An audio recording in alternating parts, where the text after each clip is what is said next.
Good morning बच्चों। तो last class में हम लोगों ने मोल्स को कैलकुलेट करना सीखा था। लास्ट कुछ क्लासेस से सीखते आ रहे थे, है ना। मोल्स को हमने कई तरह से कैलकुलेट करना सीखा। हमने सीखा मोल को कैलकुलेट करना इन टर्म्स ऑफ क्वांटिटी, हमने सीखा इन टर्म्स ऑफ मास और वेट, हमने सीखा इन टर्म्स ऑफ वॉल्यूम। और वॉल्यूम में हमने ये बताया कि वॉल्यूम वाला कंसेप्ट केवल कहाँ लगेगा, गैसियस सिस्टम पर। लिक्विड और सॉलिड पर हम वो कंसेप्ट नहीं लगाते। और वहां हमने एक फेमस इक्वेशन भी पढ़ी थी which is PV is equals to nRT। ठीक है, आज की क्लास में हम एक बहुत इंपॉर्टेंट टॉपिक डिस्कस करने जा रहे हैं which is stoichiometry of a chemical reaction। Actually में ये केमिकल रिएक्शन का बेसिस तैयार करती है स्टोइकियोमेट्री। समझेंगे अभी क्या होता है स्टोइकियोमेट्री। बट ये जो भी होता है ये आपको केमिकल रिएक्शन की रेसिपी बताती है। समझ रहे हैं रेसिपी, किस तरह से केमिकल रिएक्शन प्रोसीड हुई है, किस तरह से केमिकल रिएक्शन प्रोसीड हुई है, ये कौन बताता है, स्टोइकियोमेट्री। इसका बहुत इंपॉर्टेंट रोल होता है केमिकल रिएक्शन में। क्लियर होती है बात मेरी? ठीक है। अच्छा, अब मैं आपको स्टोइकियोमेट्री के बारे में कुछ बताऊं, उससे पहले हम केमिकल रिएक्शन के बारे में बात करते हैं। क्या आप जानते हैं केमिकल रिएक्शन क्या होती है? क्या आप जानते हैं केमिकल रिएक्शन किसको कहते हैं, है ना? सोचो थोड़ा सा कि केमिकल रिएक्शन क्या होती है। वीडियो को पॉज करो और 2 मिनट के लिए सोचो कि केमिकल रिएक्शन क्या होती है ना। जवाब मिला तो बहुत बढ़िया, वरना आगे सुनो। केमिकल रिएक्शन क्या है? केमिकल रिएक्शन मतलब पुराने बॉन्ड्स का टूटना, नए बॉन्ड्स का बनना। आई रिपीट, केमिकल रिएक्शन मतलब पुराने बॉन्ड्स का टूटना और नए बॉन्ड्स का बनना, इस केमिकल रिएक्शन। सबसे बेसिक डेफिनेशन मैंने आपको बताई है केमिकल रिएक्शन की। समझो क्या कहना चाह रहा हूं। मान लो मेरे पास कोई मॉलिक्यूल है ए, ठीक है, या ऐसे लिख दूं इसको A2, ठीक है। A2 दो A के मॉलिक्यूल, दो A के एटम आपस में बॉन्ड बनाए हुए हैं, तो मैंने क्या लिखा इसको AA। सिमिलरली यहां पर कोई दूसरा मॉलिक्यूल है BB। हुआ क्या कि इन दोनों के बीच का बॉन्ड टूटा, इन दोनों के बीच का बॉन्ड टूटा और A और B के बीच में नया बॉन्ड बन गया। इस तरह से AB। क्लियर हो रही है कुछ बात? ठीक है। एक रियल लाइफ एग्जांपल ले लेते हैं। जैसे मान लो मेरे पास हाइड्रोजन है, ठीक है, H2 ना, H2, ठीक है, प्लस मेरे पास क्लोरीन है ना। हुआ क्या, इन दोनों के बीच का बॉन्ड टूटा, है ना, और इन दोनों के बीच एक नया बॉन्ड बन गया विच इज HCl। क्या बना? कंपाउंड बना विच इज HCl। ठीक है, अब सुनो ध्यान से मेरी बात। यहां हुआ क्या? यहां हुआ ये सर कि पुराने बॉन्ड टूट गए, ठीक है, और नए बॉन्ड बन गए। यही तो हुआ, पुराने बॉन्ड टूट गए और नए बॉन्ड बन गए। यही तो होता है केमिकल रिएक्शन में। आपको याद हो तो डाल्टन मॉडल में भी मैंने यही बात बताई थी आपको कि डाल्टन ने कहा था कि एक केमिकल रिएक्शन में एटम्स के बीच बॉन्ड टूटते हैं और एटम्स के बीच बॉन्ड बनते हैं या नए बॉन्ड रीअरेंज होते हैं। जैसे एक एग्जांपल देखना, CH4, ठीक है, इसको मैंने जलाया, इसका कंबशन कराया। कंबशन कराने का मतलब समझते हो ना, हमारी केमिस्ट्री में कंबशन कराने का मतलब होता है रिएक्शन विद ऑक्सीजन। अब जानते हो nothing can burn without oxygen, जानते हो ना, बिना ऑक्सीजन के कुछ भी नहीं चल सकता। तो जलाने का मतलब क्या होता है, रिएक्शन विद ऑक्सीजन। जलाने का मतलब क्या होता है, रिएक्शन विद ऑक्सीजन। ठीक है, तो ऑक्सीजन के साथ मैंने इसको रिएक्ट कराया। अब जब मीथेन को जलाया जाता है तो ये दो प्रोडक्ट बनाता है, one is CO2, another one is H2।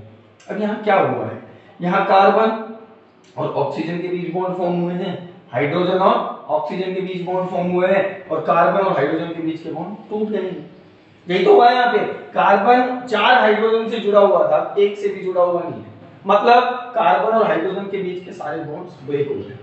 Carbon और हाइड्रोजन के बीच के सारे बॉन्ड ब्रेक हो गए। क्लियर हो गई बात मेरी? तो एक केमिकल रिएक्शन की बेसिक सी डेफिनेशन यही है कि केमिकल रिएक्शन में पुराने बॉन्ड्स टूट जाते हैं और नए बॉन्ड्स बन जाते हैं।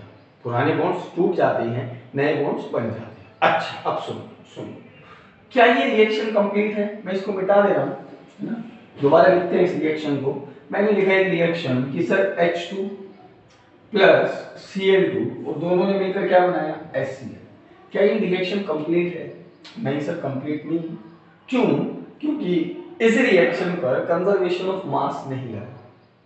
हमने कंजर्वेशन ऑफ मास पढ़ा था, आपने कंजर्वेशन ऑफ मास में पढ़ा था कि मास can neither be created nor be destroyed during a chemical reaction. पढ़ा था आप सबने, ठीक है, 10th क्लास में पढ़ा था। मैंने भी आपको बताया था डाल्टन मॉडल में। क्या बताया था कि सर कंजर्वेशन ऑफ मास क्या कहता है, कंजर्वेशन ऑफ मास कहता है, मास कहता है, इन शॉर्ट लिख रहा हूं मैं कि mass of reactants, mass of reactants sir equal होगा मास ऑफ प्रोडक्ट्स के। सही बात है भाई, रिएक्टेंट का मास किसके इक्वल होगा, प्रोडक्ट के मास के। सर यहां इक्वल होगा क्या, नहीं, यहां हाइड्रोजन के दो एटम हैं, यहां हाइड्रोजन का एक एटम है, यहां क्लोरीन के दो एटम है, यहां क्लोरीन का एक एटम है, ठीक है। तो सर जब एटम ही इक्वल नहीं है तो मास कहां से इक्वल होगा, नहीं होगा ना, नहीं होगा। तो हम क्या करते थे, इस पर कंजर्वेशन ऑफ मास लगाने के लिए एक केमिकल इक्वेशन को बैलेंस करते थे। क्या करते थे, केमिकल इक्वेशन को बैलेंस करते थे। अब इस इक्वेशन को बैलेंस करने के लिए यहां क्या लगा दोगे, दो। मैं इतना डिटेल में इसमें इसलिए नहीं जा रहा क्योंकि मुझे लगता है कि सबको आता होगा, फिर भी मैं एक दो एग्जांपल करा देता हूं इसके। जैसे जैसे सुनो, मैंने एक रिएक्शन कराया N2 + H2 और ये दोनों मिलकर क्या बनाती है, NH3। क्या ये रिएक्शन कंप्लीट है, नहीं है सर। यहाँ पर कंजर्वेशन ऑफ मास फॉलो नहीं हो रहा, क्यों नहीं हो रहा सर, यहाँ नाइट्रोजन के कितने एटम, दो, यहाँ नाइट्रोजन के कितने एटम, एक, यहाँ हाइड्रोजन के कितने एटम, दो, और यहाँ हाइड्रोजन के कितने एटम, तीन। बोलो सही है, यहाँ हाइड्रोजन के दो एटम, यहाँ हाइड्रोजन के तीन एटम। तो सर क्या ये केमिकल रिएक्शन बैलेंस्ड है, कि कंजर्वेशन ऑफ मास फॉलो कर रही है, नहीं कर रही। जब एटम ही इक्वल नहीं है तो कंजर्वेशन ऑफ मास फॉलो करने का मतलब ही नहीं है। तो हम क्या करते थे, हम इन इक्वेशंस को बैलेंस करते थे, है ना। अब इक्वेशन बैलेंस करने के लिए आप करोगे तो यहाँ दो लगाओगे, नाइट्रोजन दो हो गए, हाइड्रोजन कितने हो गए, 6, और यहाँ लगा दोगे 3। Now this reaction is the balanced chemical reaction या बैलेंस केमिकल इक्वेशन। इस तरह से हम रिएक्शंस को बैलेंस करते थे। क्लियर हो रही है बात मेरी। अब सुनो ध्यान से, सुनो ध्यान से, यहाँ कुछ नहीं है, मतलब यहाँ क्या है, एक, यहाँ कितना है, 3, और यहाँ कितना है, 2। ये तीनों नंबर जो मैंने लिखे कहलाते हैं स्टोइकियोमेट्रिक, स्टोइकियोमेट्रिक नंबर। क्या कहलाते हैं, स्टोइकियोमेट्रिक नंबर या स्टोइकियोमेट्रिक कोएफिशिएंट्स। क्या कहलाते हैं, स्टोइकियोमेट्रिक कोएफिशिएंट। क्या ये तीनों नंबर जो यहाँ लिखे हुए हैं ये क्या कहलाते हैं, स्टोइकियोमेट्रिक कोएफिशिएंट। क्लियर हो रही है कुछ कुछ बात नहीं, ठीक है। अब ये नंबर एक्चुअली में बता क्या रहे, ये नंबर ये बता रहे कि जब आप एक मॉलिक्यूल नाइट्रोजन का 3 मॉलिक्यूल हाइड्रोजन के आपस में रिएक्ट कराओगे तो आपको 2 मोल किसके मिलेंगे, 2 मॉलिक्यूल किसके मिलेंगे, अमोनिया। किसके मिलेंगे, अमोनिया के। कुछ कुछ बात समझ में आ रही है। जैसे एक रिएक्शन और लिखूं मैं, H2 + O2 gives H2, ठीक है। मैंने इस केमिकल इक्वेशन को लिखा है ना।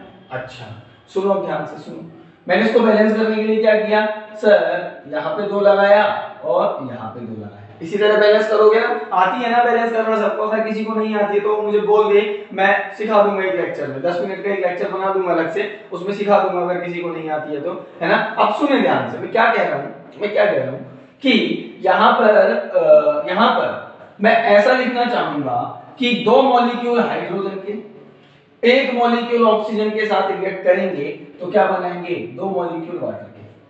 कुछ कुछ बात समझ आई। यहाँ इसको ऐसे लिखना चाहिए ना कि 2 मॉलिक्यूल हाइड्रोजन के 1 मॉलिक्यूल ऑक्सीजन के साथ रिएक्ट करेंगे तो 2 मॉलिक्यूल किसके बनाएंगे, वाटर के। अब इसको ऐसे बैलेंस मत करना, कुछ बच्चे क्या दिमाग लगा देते हैं, H2 + O2 gives H2O2। लो सर, यहाँ 2 हाइड्रोजन, यहाँ 2 हाइड्रोजन, यहाँ 2 ऑक्सीजन, यहाँ 2 ऑक्सीजन, नहीं, ऐसे बैलेंस नहीं किया जाता। आपने हाइड्रोजन पेरोक्साइड बना दिया भाई, आपने कंपाउंड ही चेंज कर दिया। आपको पता है ना, नीचे एटमॉसिटी चेंज करने से कंपाउंड ही चेंज हो जाता है, तो आपको यहाँ कोई फेरबदल नहीं करना। क्लियर होती है बात मेरी। आपको सब कुछ कहाँ करना है, इन सब्सटेंसेस के आगे नंबर्स लगा देने, और नंबर्स को हम क्या कह रहे हैं, स्टोइकियोमेट्रिक कोएफिशिएंट। ये बात आप जानते हैं, है ना, कि यहाँ आगे ही मल्टीप्लाई किया जाता है ना, एटम्स को बैलेंस करने के लिए। क्लियर होता है इतना। अच्छा अब सुनो, इसी इक्वेशन को एक और तरीके से बैलेंस किया जा सकता है, इसी इक्वेशन को एक और तरीके से बैलेंस किया जा सकता है। H2 + O2 gives H2O। देखो, 1000 बच्चों के 1000 दिमाग है। हो सकता है कोई बच्चा ये कहे कि लो सर, इसको ऐसे बैलेंस कर लो, अभी भी बैलेंस है? अभी भी बैलेंस है क्या, H2 नो नो नो, यहाँ अब बैलेंस है, बैलेंस है। देखो, हाइड्रोजन के 2 एटम है इधर, 2 एटम है इधर, हाफ इंटू वन, एक एटम है ऑक्सीजन का, मतलब अरे half into two, I am sorry, half into two मतलब एक एटम है ऑक्सीजन का, और इधर कितना है, एक एटम है ऑक्सीजन का।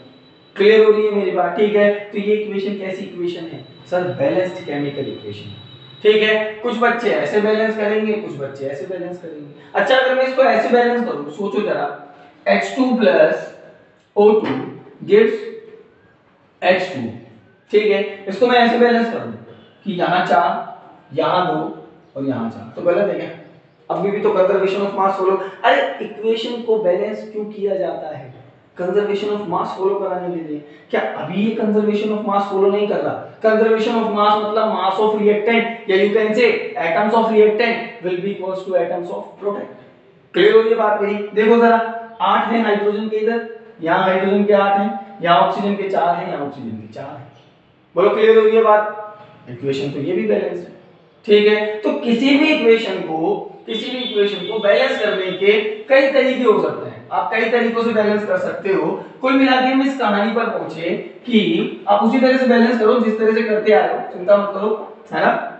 वो चीज मैं नहीं बदल रहा, है ना? आपको केवल इतना ध्यान रखना है कि जिन नंबर्स का हम यूज करते हैं किसी इक्वेशन को बैलेंस करने के लिए, उस नंबर को हम क्या कहते हैं? Stoichiometric coefficient.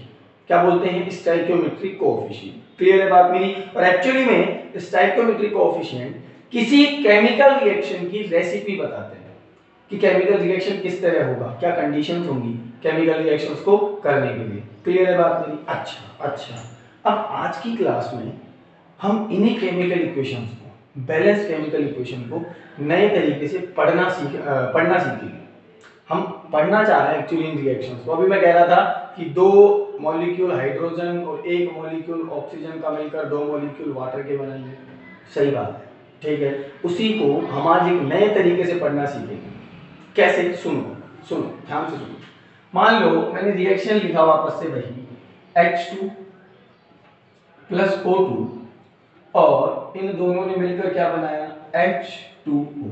मैंने इक्वेशन को बैलेंस किया सर, 2 हाइड्रोजन इधर, 2 हाइड्रोजन इधर, 2 ऑक्सीजन, 1 ऑक्सीजन, तो यहाँ 2 लगाया, हाइड्रोजन 4 हुए तो यहाँ 2 लगाया। ठीक है, अच्छा एक बात बताओ, हाइड्रोजन के कितने मॉलिक्यूल हैं यहाँ पे? 2 मॉलिक्यूल। ठीक है, तो मैं यहाँ लिख दूं 2 मॉलिक्यूल हाइड्रोजन के। कितने मॉलिक्यूल ऑक्सीजन के साथ रिएक्ट कर रहे हैं सर? 1 मॉलिक्यूल ऑक्सीजन का। मिलकर कितने मॉलिक्यूल्स वाटर के बन रहे हैं सर? 2 molecules of water.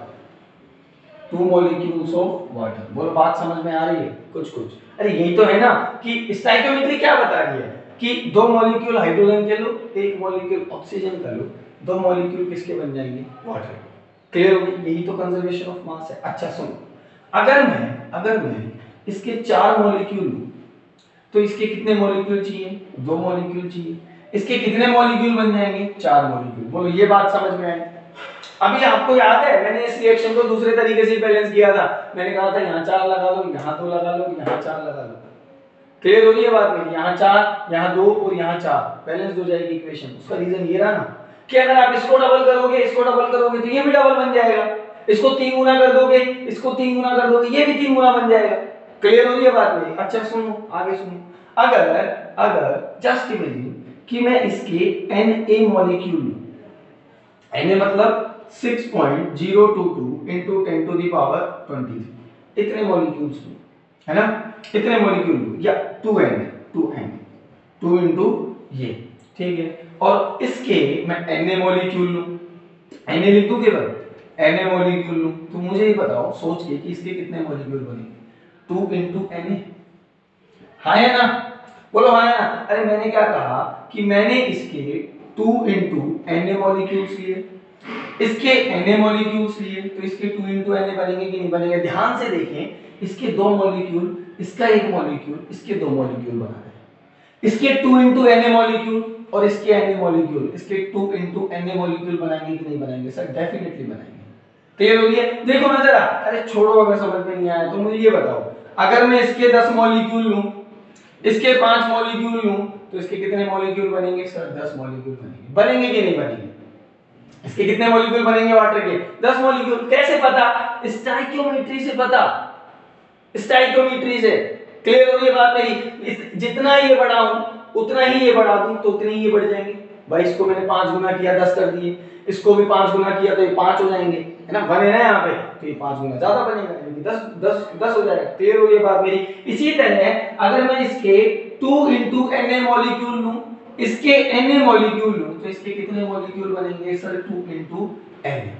बोलो क्लियर होती है बात मेरी? ठीक है। अच्छा अब सुनो इसको पढ़ाया आपने? 2 into Na क्या होता है ये? किसी भी सब्सटेंस का 2 मोल, हाँ है ना? अरे भाई 2 into अवोगाद्रो नंबर किसके बराबर होगा? 2 मोल्स के, है ना? ये कितना सर? 1 मोल, और ये कितना सर? 2 मोल्स। बस यहां पहुंचना था मैं कि अगर अब इस रिएक्शन को मैं ऐसे पढ़ सकता हूं कि अगर मैं हाइड्रोजन का 2 मोल लूं, ऑक्सीजन का 1 मोल लूं, तो मुझे वाटर के कितने मोल मिलेंगे? 2 मोल। अब सर मॉलिक्यूल से काम चल तो रहा था, आपने मॉलिक्यूल लिया। बेटा मॉलिक्यूल बहुत छोटे होते हैं, आप मॉलिक्यूल्स बोल तो दोगे यहाँ पे, पर क्या देख पाओगे? नहीं। क्या उनमें काम कर पाओगे मॉलिक्यूल्स के अंदर? नहीं। हमें बड़ी क्वांटिटी में चाहिए होते हैं मॉलिक्यूल्स, और बड़ी क्वांटिटी कौन बताएगा? मोल्स। तो हम कैलकुलेशंस केमिकल रिएक्शन से रिलेटेड कैलकुलेशन किस में करते हैं? मोल में। तो हमने इस इक्वेशन को किस टर्म में बदला? In the terms of moles. हमने इसको पढ़ना सीखा कि 2 मोल हाइड्रोजन 1 मोल ऑक्सीजन के साथ रिएक्ट करके कितना मोल्स ऑफ वाटर बनाएगा? 2 मोल्स ऑफ वाटर बनाएगा। कुछ बात समझ में आ रही है? एक और इक्वेशन देखते हैं, मोर क्लियरिटी आएगी आपके कांसेप्ट में। देखिएगा मैंने एक इक्वेशन लिखी कि H2 Cl2 gives HCl। Equation को बैलेंस कर लोगे, 2 हाइड्रोजन 2 क्लोरीन, यहां लगा दूं 2। अब जरा देखो इस रिएक्शन को मैं कैसे लिखूंगा शुरू में कि मेरे पास 1 मॉलिक्यूल है किसका? हाइड्रोजन का, है या नहीं? 1 मॉलिक्यूल किसका है? क्लोरीन का। कितने मॉलिक्यूल HCl के बन रहे हैं सर? 2 मॉलिक्यूल बन रहे हैं, हाँ है ना? HCl के कितने मॉलिक्यूल बन रहे हैं? 2 मॉलिक्यूल बन रहे हैं। अच्छा सुनो, अगर मैं इसके 2 मॉलिक्यूल लूं, इसके 2 मॉलिक्यूल लूं, तो इसके कितने मॉलिक्यूल बनेंगे सर? इसके 4 मॉलिक्यूल बन जाएंगे। कौन बता रहा है ये स्टाइकियोमेट्री बता रही है। कौन बता रहा है? स्टाइकियोमेट्री। क्लियर हो गई बात मेरी? अगर मैं इसके Na मॉलिक्यूल लूं, इसके Na मॉलिक्यूल लूं, तो ऑब्वियस सी बात है इसके कितने मॉलिक्यूल बनेंगे? 2 into Na। यानी कि Na मॉलिक्यूल मतलब मैं इसका 1 मोल लूं, इसका 1 मोल लूं, तो इसके कितने मोल बनेंगे सर? 2 मोल। तो आज से आपको केमिकल रिएक्शन को इस तरह से पढ़ना आना चाहिए कि इस रिएक्शन में 1 मोल हाइड्रोजन 1 मोल क्लोरीन रिएक्ट करके कितने मोल हाइड्रोक्लोरिक अम्ल बना रहा है? हाइड्रोक्लोरिक एसिड बना रहा है सर? 2 मोल्स। कितने मोल्स ऑफ HCl बन रहे हैं? 2 मोल्स ऑफ HCl बन रहे हैं। क्लियर होती है बात नहीं? ठीक है। एक और देख लो एग्जांपल देख लो। इस तरह से बेटा आपको पढ़ना आना चाहिए केमिकल इक्वेशन को। ऐसे क्यों पढ़ते हैं मैंने आपको सिखाया। जैसे मैंने एक इक्वेशन लिखी CH4 O2 gives CO2 water.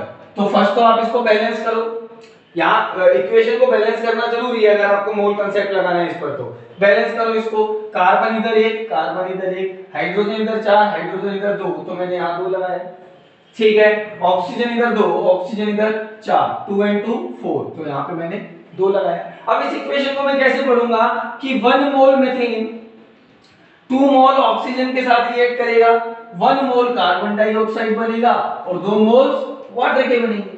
पढ़ सकता हूं कि नहीं पढ़ सकता? अब मैं इस इक्वेशन को ऐसे बिल्कुल पढ़ सकता हूं कि 1 मोल CH4 का 2 मोल ऑक्सीजन के साथ रिएक्ट करके 1 मोल कार्बन डाइऑक्साइड बनाएगा, 2 मोल वाटर बनाएगा। क्लियर हो गई बात मेरी? ठीक है। अच्छा एक और एग्जांपल देख लेते हैं, जस्ट इमेजिन मैंने एक इक्वेशन रिएक्शन कराई N2 H2, है ना, मिलकर ये बना रहे NH3, है ना। बैलेंस करा मैंने इक्वेशन को, 1 नाइट्रोजन 2 नाइट्रोजन, तो इसको 2 लगाए यहाँ आगे, हाइड्रोजन कितने 6, तो यहाँ 3 लगाए, ठीक है। अब मुझे एक बात बताओ, अगर मैं कहूँ कि इसके कितने मोल है आपके पास, तो आप कहोगे सर 1 मोल है। इसके कितने मोल है? आप कहोगे सर 3 मोल है। आया ना ये पढ़ना आया ना कि 1 मॉलिक्यूल नाइट्रोजन का 3 मॉलिक्यूल हाइड्रोजन के साथ रिएक्ट करके 2 मॉलिक्यूल अमोनिया के बनाता है ना। तो Na मॉलिक्यूल इसके लें तो इसके 3 Na लेने पड़ेंगे, इसके कितने मिलेंगे? 2 Na। Na लिए मतलब 1 मोल लिया, 3 Na लिए मतलब 3 मोल लिया, 2 Na बने मतलब 2 मोल बने।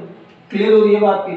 पढ़ सकते हैं ऐसे इस इक्वेशन को। अच्छा, अगर अगर मैं बात करूं कि इस इक्वेशन में आपने मोल्स के बेसिस पर लिख दिया, अब इस इक्वेशन को लिखे आप इन टर्म्स ऑफ क्वांटिटी।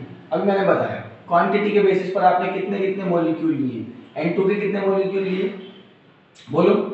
अरे क्वांटिटी के बेसिस पर N2 के Na मॉलिक्यूल लिए, इसके कितने मॉलिक्यूल लिए 3 into Na, इसके कितने मॉलिक्यूल लिए सर 2 into Na बने। एक्चुअली कितने मॉलिक्यूल बने 2 into Na।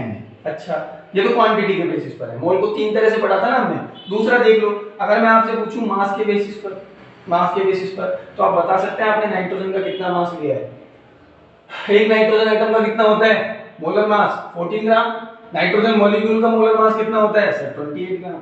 आया ना, आती है ना ये चीज। नाइट्रोजन के एक मोल का मोलर मास कितना होगा 28 ग्राम, ठीक है। अच्छा, हाइड्रोजन के 3 मोल का मास कितना होगा सर 6 ग्राम।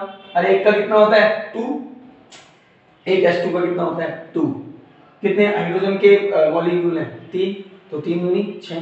क्लियर हो रही है बात मेरी? कितना हो जाएगा मोलर मास इसका 6 ग्राम। अच्छा, इसका देखो नाइट्रोजन का कितना होता है 14 प्लस 3 और ये मल्टीप्लाई होगा किससे 2 से। क्लियर हो रही है बात मेरी? तो कितना हो जाएगा ये? अरे समझ पा रहे हैं आप मेरी बात को? नाइट्रोजन का मोलर मास 14, हाइड्रोजन का मोलर मास 1 into 3 तो 3 17 हो गया।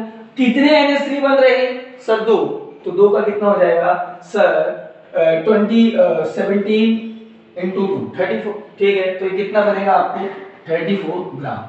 कितना बनेगा 34 ग्राम। और आप इससे भी समझ सकते थे नाइट्रोजन के एक मोल का मास कितना होता है, मोलर मास के बराबर 28 ग्राम। हाइड्रोजन के एक मोल का मास कितना होता है 2 ग्राम। कितने मोल्स हैं 3 मोल्स, तो 6 ग्राम हो जाएगा टोटल हाइड्रोजन का मास। NH3 का मोलर मास कितना होगा बता सकते हो? एक मोल का मास कितना होगा NH3 के, इसके मोलर मास के बराबर कितना 14 प्लस 3 17। कितने मोल्स हैं 2 मोल्स, तो कितना हो जाएगा 34 ग्राम, ठीक है। जरा ध्यान से देखो यहाँ कंजर्वेशन ऑफ मास बोलो हो रहा कि नहीं हो रहा, ध्यान से देखो। कंजर्वेशन ऑफ मास क्या कहता है कि mass of reactant should be equals to the mass of the product. Equal है कि नहीं? 28 प्लस 6 इज इक्वल्स टू 34। रिएक्टेंट का मास प्रोडक्ट के मास के बराबर है, मतलब यहाँ कंजर्वेशन ऑफ मास फॉलो हो रहा है। अब ध्यान रहे कंजर्वेशन ऑफ मास केवल मास पर लगाना है, केवल मास पर लगाना है, आप मॉलिक्यूल्स पर मत लगाना या मोल्स पर मत लगाना ना। मोल्स पर नहीं लगता, केवल कहां लगता है मास पर। इसीलिए नाम क्या है कंजर्वेशन ऑफ मास। यहाँ देखो मोल्स, टोटल मोल्स की बात करूं तो इन दोनों के मिला के 4 मोल का हमारे, इससे 2 मोल का हमारे। अब ये मत कर लेना कि मोल्स पर भी आप कंजर्वेशन ऑफ मास लगा रहे हो ना, ठीक है। कंजर्वेशन ऑफ मास केवल किस पर लगेगा मास पर। क्लियर होती है बात मेरी? ना वॉल्यूम पर लगेगा, ठीक है, ना क्वांटिटी पर लगेगा, केवल किस पर लगेगा मास पर। क्लियर हो रही है बात मेरी? अच्छा, अब मैं आपको बताऊं कि इस रिएक्शन में नाइट्रोजन गैस होती है, हाइड्रोजन गैस होती है और NH3 भी क्या होती है गैस। तो मैं इनका वॉल्यूम भी कैलकुलेट कर सकता हूं मोल्स के बेसिस पर एट STP। तो मैंने लिखा volume at STP standard temperature and pressure. अब आपको पता है एक मोल का वॉल्यूम कितना होता है STP पर 22.4 लीटर। इसका एक मोल लिया है तो 22.4 लीटर, ठीक है। इसके कितने मोल 3 मोल, एक मोल का कितना 22.4 लीटर इंटू 3, बोलो हाँ है ना। इसके कितने कितना वॉल्यूम बन जाएगा सर 2 इंटू 22.4 लीटर। बोलो बात समझ में आई है ना। तो वॉल्यूम पर भी नहीं लगता कंजर्वेशन ऑफ मास। तो ये सारी चीजें आज से आपको एक केमिकल रिएक्शन की स्टोइकियोमेट्री देखकर निकालना आनी चाहिए। आप स्टोइकियोमेट्री देखकर मोल्स निकाल सकते हैं, मोल्स के बारे में बता सकते हैं। आप स्टोइकियोमेट्री देखकर एटम्स के या मॉलिक्यूल्स के नंबर्स के बारे में बता सकते हैं, आप मास के बारे में बता सकते हैं, और अगर गैसियस मॉलिक्यूल है तो आप वॉल्यूम के बारे में बता सकते हैं। बोलो क्लियर हो गई बात मेरी? ठीक है। अच्छा, एक क्वेश्चन मैं आपको होमवर्क के लिए दे रहा हूं। उस क्वेश्चन में आप सबके लिए ये बातें लिखेंगे, सबके लिए ये बातें लिखेंगे, है ना। लिखेंगे आप क्वेश्चन लिखेंगे। आपको केमिकल इक्वेशन दी हुई है, केमिकल इक्वेशन दी हुई है। केमिकल इक्वेशन क्या है कि C3H8 प्लस O2 रिएक्ट करके बना रहे CO2 प्लस H2। अब आप क्या करोगे, पहले इस इक्वेशन को बैलेंस करोगे, फिर देखोगे कि इसके कितने मोल, इसके कितने मोल के साथ रिएक्ट करके इसके कितने मोल बना रहे, इसके कितने मोल बना रहे। और ये कब पता लगेगा, जब आप केमिकल इक्वेशन को बैलेंस करोगे। वहां से फिर आप क्वांटिटी निकाल पाओगे इन सबकी, वहां से आप वॉल्यूम निकाल पाओगे इन सबका, ठीक है। वहां से आप वॉल्यूम के साथ साथ क्या कहना चाहिए, मास भी कैलकुलेट कर पाओगे और देखना कि कंजर्वेशन ऑफ मास फॉलो कर रहा है या नहीं कर रहा है, ठीक है। तो ये स्टोइकियोमेट्री की बात थी, अभी खत्म नहीं हुआ है ना, अभी हमें क्वेश्चंस करनी है। मैंने केवल आपको बेसिक बताया, एक्चुअली में मैंने आपको केवल इतना बताया आज के लेक्चर में कि केमिकल रिएक्शन को कैसे पढ़ें, केमिकल रिएक्शन को उनके स्टोइकियोमेट्री कोएफिशिएंट के साथ किस तरह पढ़ा जाता है, और ये आना आपको बहुत जरूरी है, ठीक है। अच्छा एक बात और कि कुछ बच्चे ऐसे हैं जो रेगुलरली काम भेज रहे हैं, है ना, बहुत अच्छी बात है ना, वो क्वेश्चंस भी पूछ रहे हैं कि सर मेरे से ये वाला क्वेश्चन सॉल्व नहीं हुआ तो बता दो, अच्छा लगता है। बट कुछ बच्चे अभी भी एक्टिव नहीं है, तो बेटा एक्टिव हो जाओ, है ना। कुछ एक बच्चे ही हैं जो एक्टिव नहीं है ना। यहाँ पर बहुत बेसिक बेसिक चीजें चल रही हैं और ये आपको आना बहुत ज्यादा जरूरी है। यहाँ से आप कुछ भी मिस करते हो, एक छोटी सी बात भी मिस करते हो, तो आप बहुत कुछ मिस कर जाओगे, ठीक है। तो छूटना कुछ नहीं चाहिए, रेगुलर वीडियोस देखें आप लोग, नोट्स बनाएं, है ना। अल्दो मैं नोट्स के लिए पीडीएफ भेज देता हूँ, ठीक है, बट अगर आप लेक्चर देख के नोट्स बनाते हैं तो वो ज़्यादा बेनिफिशियल है ना। हालांकि पीडीएफ में बिल्कुल वही नोट्स होते हैं जो नोट्स मैं बोर्ड्स पे करा रहा हूँ, है ना, बिल्कुल उसी तरह के नोट्स होते हैं, बट फिर भी खुद से नोट्स बनाना हमेशा बेटर होता है, ठीक है। क्लियर होगी बात मेरी, तो खुद से नोट्स बनाने की कोशिश करें। साथ में न्यूमेरिकल प्रॉब्लम्स को सॉल्व करने के लिए हमें जो बेसिक्स पढ़ने थे, हमने लगभग पढ़े मोल कंसेप्ट के बारे में, हम कल से न्यूमेरिकल प्रॉब्लम्स भी सॉल्व करेंगे क्लास में, ठीक है। तो आप पढ़ाई करें, यहाँ तक का अपना वर्क कंप्लीट रखें, ठीक है। Thank you.